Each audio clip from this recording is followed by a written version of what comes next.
Welcome to టీ10 నేను రేవతి.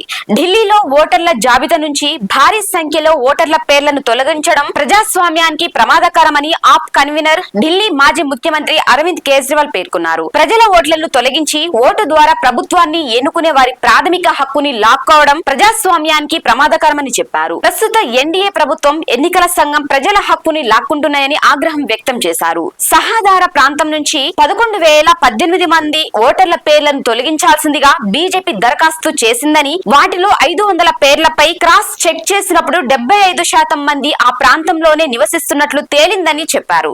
2020 ఎన్నికల్లో షహాదారా assembly స్థానం నుంచి ఆప్ నేత రామ్ నివాస్ గోయల్, బీజేపీ నేత సంజయ్ గోయల్ పై సుమారు 5,000 ఓట్ల తేడాతో విజయం సాధించారని కేజ్రీవాల్ గుర్తు చేశారు. ప్రస్తుతం ఆ నియోజకవర్గం నుంచి 11,000 మంది ఓటర్లను తొలగించనున్నారని, వారిలో అధిక శాతం మంది ఆప్ మద్దతుదారులేనని తెలిపారు. ఒక నియోజకవర్గంలో 6% ఓట్లు తగ్గితే ఎన్నికలు నిర్వహించి ప్రయోజనం ఏమిటని ప్రశ్నించారు. 2025లో ఢిల్లీ అసెంబ్లీ ఎన్నికలు జరిగే అవకాశం ఉంది. 2020 అసెంబ్లీ ఎన్నికల్లో 70 స్థానాలకు గాను ఆప్ 62 స్థానాలను గెలుచుకోగా బీజేపీ 8 స్థానాలకే పరిమితమైంది. ఇది వాళ్ళ న్యూస్. చూస్తూనే ఉండండి టీ10.